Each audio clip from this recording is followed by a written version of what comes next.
kind of similar to, I don't know, who's in Dave your district, your top programming person. in the district, yeah. Mhm. What was that guy's name? A real good guy with access, real smart. He's probably retired, Dave or David. Yeah. Well, it's me, Joe Zedenkowski, Yeah. or whatever, he retired about 6 years ago. Doug's who I'm thinking Huh? of. Doug's still there. Doug's still there. Yeah. Doug Kern's still there. Okay. He's right below, the titles, positions, to me are just confusing. Not very well descriptive. Yeah. But, so he's, he's undercarried. Okay. And he's strictly, what it actually be, I think it'd be planning and services, but, he would, well, for instance, but all the these technical committee meetings. Okay. So as far as intent and all that kind of thing, he's off that. So Joe Z was over programming? Well, he had been in numerous positions, Okay. and then he retired and then was kind of floating for just a short while. Then he undertook SEMPO over there and just did phenomenal. Just probably there for 4 years, and then he got away from SEMPO and was going to just do some part-time consulting with I don't know their firms that are out there, but and now he's doing it full-time. The Some people consulting can't work. retire. And he's oftentimes doing work. Yeah.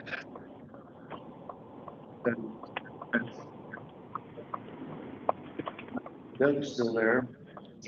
So Carrie is like over all of planning and programming. Yes. Okay. Yeah. For the state?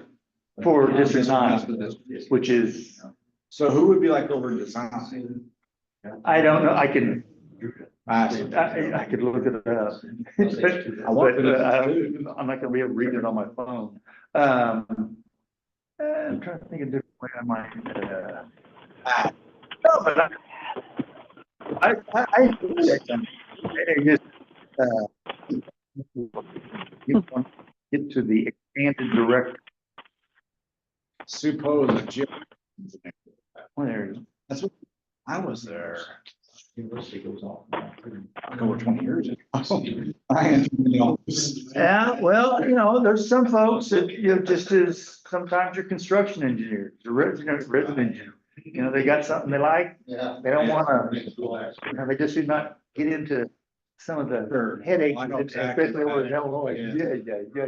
I would thought maybe she was, I mean, I'm pretty sure that's what she was all about there. And I don't know, she must really like it. Well, and then I know that there's folks that filling spots, that they've just had some side shifts, maybe in different positions. So who's the phone number connected? See those numbers. Ooh. See.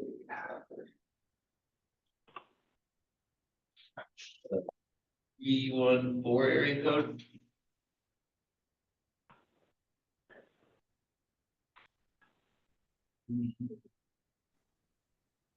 Or is that someone using video and a phone? You vote for Kay? No. So here was. Yeah. I don't think it's me, Alex. Can you hear me? Yes, I can hear you. What's your phone number, Drew? Or some of the digits? Well, Broadcasting. I'm just on Zoom, just through internet. I didn't dial in. Oh, well, you're not the phone number then. Oh, Kelly just joined, that's good. She's helping with our minutes.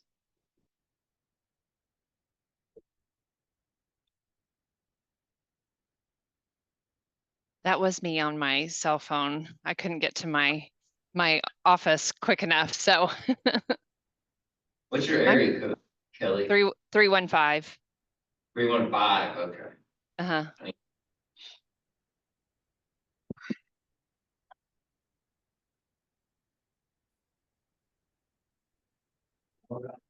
I'm in the central office, I'm not in. Yeah. Yeah, you already know more probably than what our central office people know about Director. district people, so. Yeah, discontinued.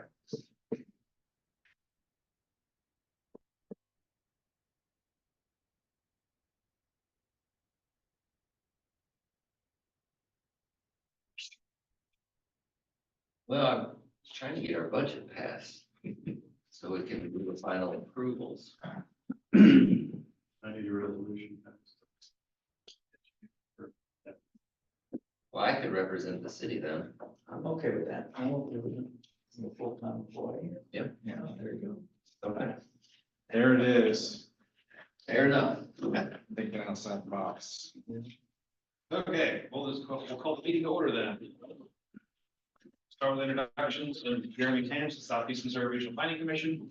Alex McElroy, City of Cape. Wayne Hall, Mayor Jackson. Jim Rhodes, City of Jackson. Michael Brandon, MoDOT. Tom Caldwell, IDOT. Joe Killian, MoDOT. Rodney Willinger, City of Jackson. And online, we have Cecily Cochran, Chris Crocker, Drew Christian, and Kelly Green. Afternoon, everybody. Afternoon.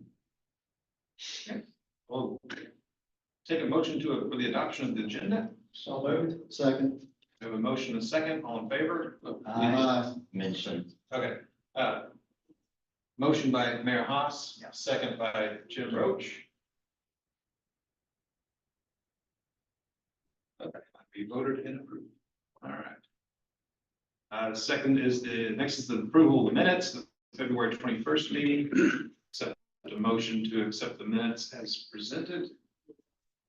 Move to accept the minutes, Jim Roach. Second, Wayne Haas. We have a first and a second. Any discussion? All in favor? Aye. Any opposed? I have no communications to share at this point, so we'll move on to any public comments.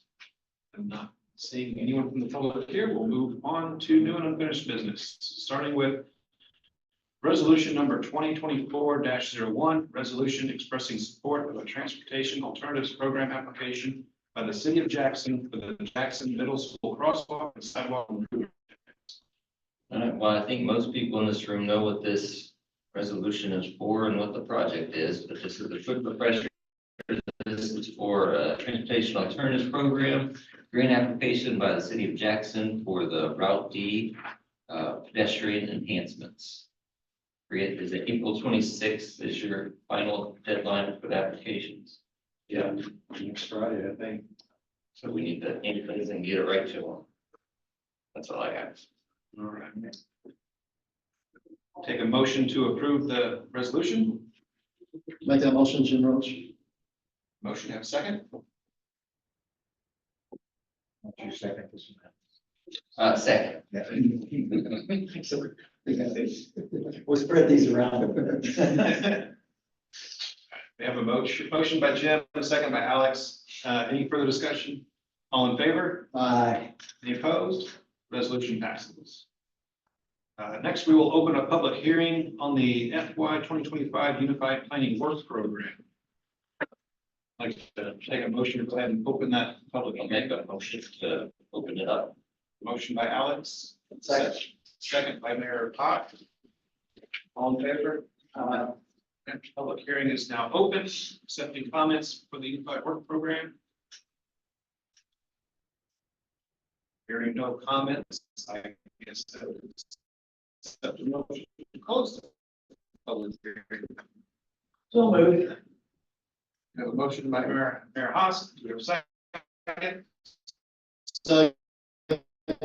Second by Roach. All in favor? Aye. All right. United Planning Work Program. You have some printed copies of the full work folks are interested in taking a look. I also provided a one-page summary of projects that are scheduled within it. A lot of them are mandates for our Metropolitan Transportation Plan. We're continuing on with our Comprehensive Safety Action Plan project. That'll go into fiscal year 5, and this plan are also due this week. We're also carrying over funding for our origin destination analytical tool. We have partnered with the Regional Planning Commission on a Placer AI subscription. I'll talk about that in a little bit. Those are the main planning projects we have for this coming fiscal year. Any other questions regarding the Unified Work Program? Accept a motion to pass the resolution to adopt it. A motion by Mayor Hans. Second. Second by Alex. All in favor? Aye. Any opposed? Next item, Safe Streets for All Comprehensive Safety Action Plan discussion. This one I provided a handout to is the one that's stapled landscape. This is just Lockmuir's update on all the activities up to the end of March. Just briefly, I'll go over kind of what they're working on and then the next steps. As of right now, they're continuing to review our existing policies and programs. They had several different stakeholder meetings with different groups being represented, just to glean all of the various programs that they currently have for safety and transportation. Then they're going to finalize a list of recommended policies and programs. They're going to create a list of safety countermeasures. That's that safety toolkits term that they use. They'll then create a project list of specific locations, and then they'll finalize location prioritization, as in our high injury net. Any questions on that project? We're still on track to have the plan completed by the end of December of this year. We'll then have to have the plan adopted for our grant agreement by the end of January of 2025. So completed in December, adopted in January, and then our final report to the federal highway will be due at the end of March of 25.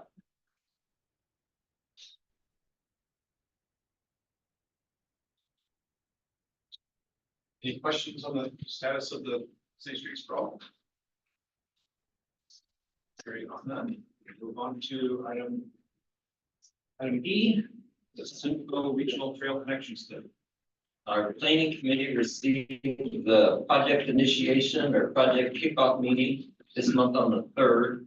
This is that thicker landscape PowerPoint presentation handout that you have. I'll just draw your attention briefly to the tasks that they've outlined to complete the study. They have outlined 5 different tasks. We've actually completed task 1 with our kickoff meeting with our steering committee and our planning committee. And now we're in task 2. Our consultants actually come down earlier this month to attend the meeting. After they provided us with the presentation and answered questions, they actually did site visits on our various trails in our planning area. Both in Cape Van Jackson, they brought bikes and rollerblades and rode our trail systems just to get a firsthand feel of the topography and the connection points currently. The next stage, which is task 2, which is what we're currently in. We're doing a lot of data collection. We've asked GIS specialists from our various organizations to provide information. They're collecting all that. They're looking at existing conditions. They're looking at destination identifications, 2 locations or 3 locations within the communities that we want to see connected. In the kickoff meeting, they had shared a strategy of placing yard signs along trail systems to get people's attention about the study, and which would point them to online surveys. They could scan a QR code with their phone, provide input that way. And then they'll be meeting with our steering committees probably once every other month as the plan develops.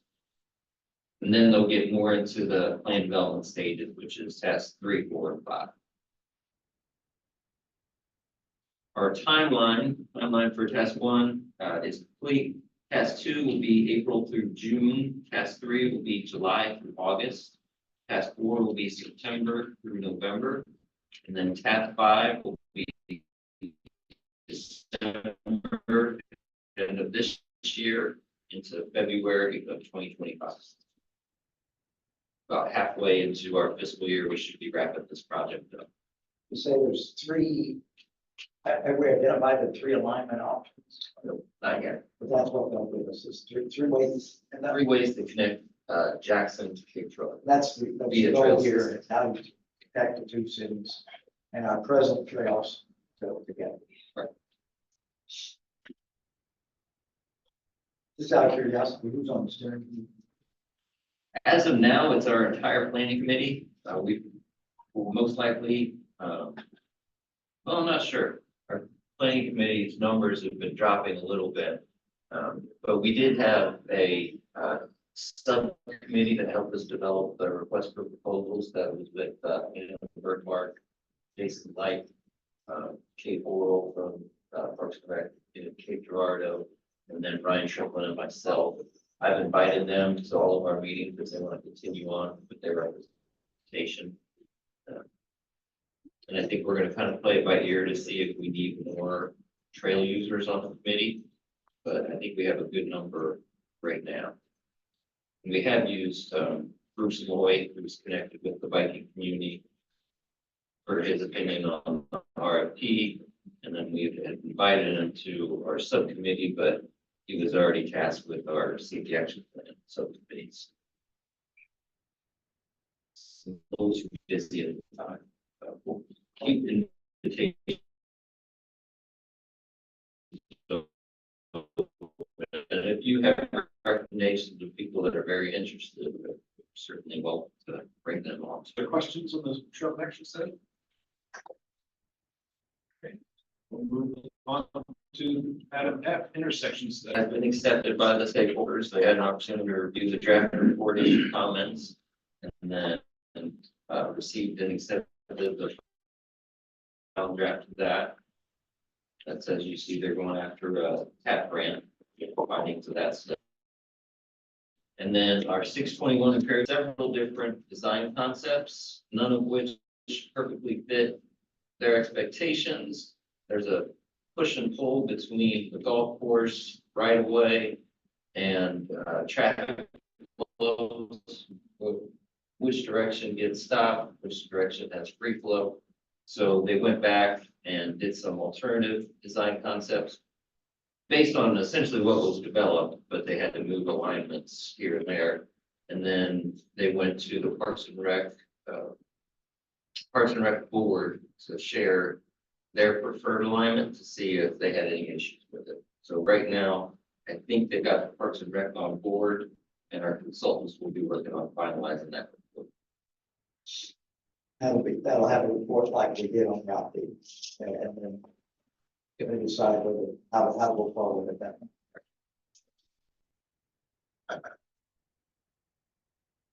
Any other questions regarding intersections? Item G, tip tool selection. Okay, we're still in the implementation phase with Eco Interactive. Drew's been suffering through now weekly meetings we've established as we transition our DTS data over to this new system. But I can say it is looking like a much more evolved we've had so far. So more to come, but it's a 3-month implementation process. So we're looking at probably end of July, August for the potential to go live. Further questions on the tip tool? Item H, origin and destination analytical tools. We went in with SEMO Regional Planning Commission, also SEMO Ready and the Cape Area Chamber of Commerce on a subscription for a software called Placer.ai. I'm working with right now to see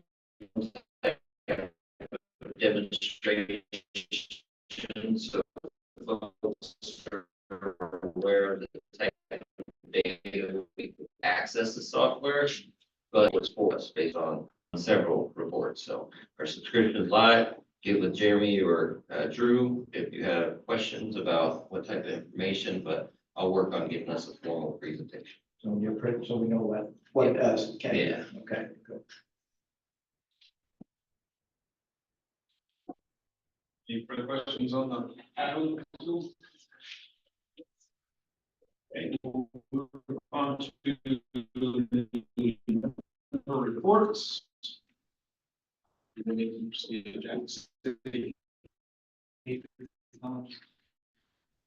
I do. We'll move on to city. Puts, concrete or construction was a low bidder. That's about a $300,000, I guess, what's it called, annual repairs and so forth within the city, all over the city. So, that was awarded, last Monday. Our asphalt bid, for the same type of project will be going out here as soon as we get that put together. We, besides applying for the, sidewalk, improvement, grant, we've also applied for a streetlight grant for the area between exit 99 and Walmart. Okay, so that's a grant, which I think is, we'll find out about, I guess it's going in now, and we'll find out about it in June, to MoDOT. And then finally, the Highway 61 project continues. I guess we do have some questions in this. Actually, Rodney and Jim may know this, but it came up in the park committee the other day, park board. When and how will the exit to the park, Highway 61, when will be shut down or what? We don't know. And then how is do this morning? how do we find that out? Okay. So is that us going to Penzel or us Yeah. going to MoDOT? Yeah. How should we do that? So that was my things, yeah. Going on, this short list. Seymour RPC, I guess is next. Drew, do you have anything to share for RPC? I don't think so. Just working on I wouldn't call it suffering through the tip process, but just working on that with Alex.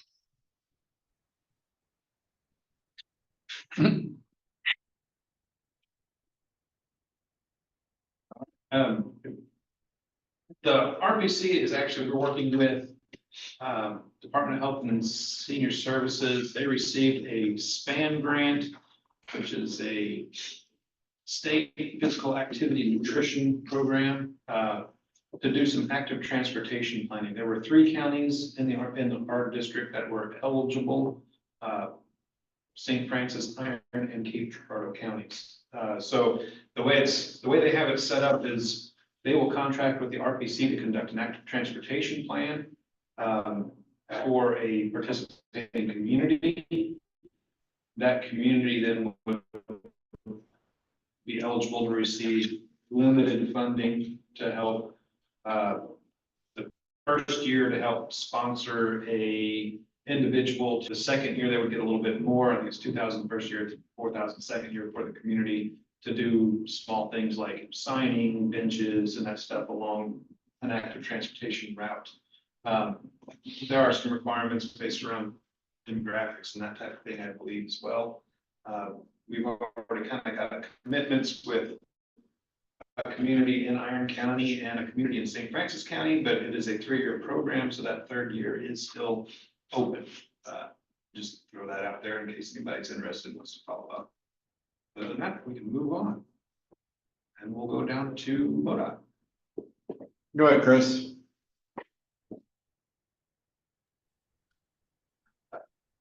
Can you hear me? Can you see me? Yes. Okay.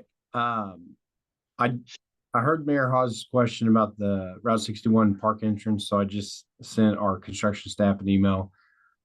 Once I get an update from them, I'll get with you and let you know on that.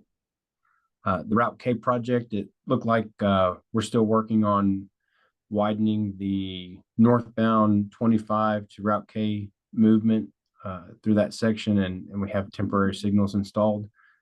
We'll also be hosting our public meeting this Thursday at Cape Notre Dame High School from 4 to 6 p.m.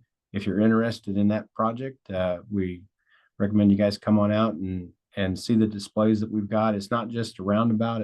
It's also adding a center turn lane and then another eastbound lane from just west of the high school on into town around about where Walmart's at. So a lot of good improvements on that project. And again, we're going to be meeting this Thursday from 4 to 6 p.m. to talk about that one.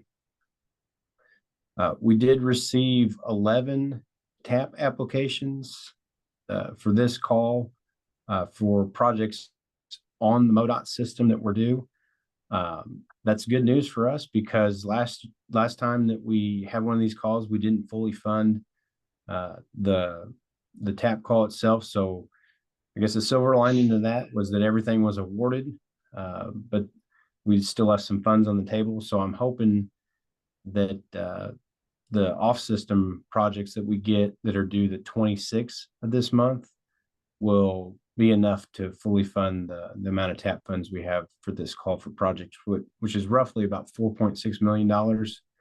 I think we're about $500,000 shy of that currently. So other than that, I can't think of anything else. I don't know this is super important to this group, but MoDOT did recently increase the cap for using the LPA on-call list from $100,000 to $200,000. It should make at least the selection of a consultant on LPA projects a little bit quicker for the majority of the projects that we have. So that's all I got. Mike? Just finished updating our STIP. We're hoping to take it to the commission for approval, early first week of May, and then out public comment for a month. And then, we'll take in, make some changes and whatnot. We'll need to meet with the feds and everybody through June, and then early July, first week of July, we're hoping to, have that finalized draft of STIP. So appreciate everybody's help on that. So when we end STIP, we're starting the unfunded next, probably, I'll be working with him here and everybody else. We weren't able to really add anything. We got one project into the draft STIP from the unfunded needs list. It was a safety funded project in the Boot Hill where we were having some fatalities and it qualified for some safety money. So other than that, the unfunded needs list, we weren't able to get anything off that. So we're going to update that again this year. If you guys leave it as is, or add some new stuff, everyone do it. Or completely rewrite it either way. So we'll be working on that from now through the end of July. We'll probably review and finalize that also. And then we're looking at meetings from mid-July to mid-August somewhere in the RPC area, maybe at CMRPC. And then hopefully by the time we wrap that up in public comments, we'll share that with the commission in September, and hopefully we'll be done with that. On to the next thing. So that's all I got. Joe, you got anything? Yeah, you mentioned the STIP, and I'll be sending that list to Drew because he seems like he's too comfortable working with Alex. So we're going to increase this or decrease this comfort level. For the April letting, we have the Route Y project over Little Indian Creek, which is, I guess, just outside of the SEMPO boundary, but that's what we have in the April letting. In the May letting, it's again outside of the area, but Route B from Perryville city limits down to Route KK is in the letting. And then recapping the cost share, the next cost share application deadline. I know we just had one, but the next cost share application deadline is July the 19th and then September the 27th. And the MTFC deadline will be May the 1st, August the 7th, and October 2nd. And I think that is all that we had. Thanks a lot, guys.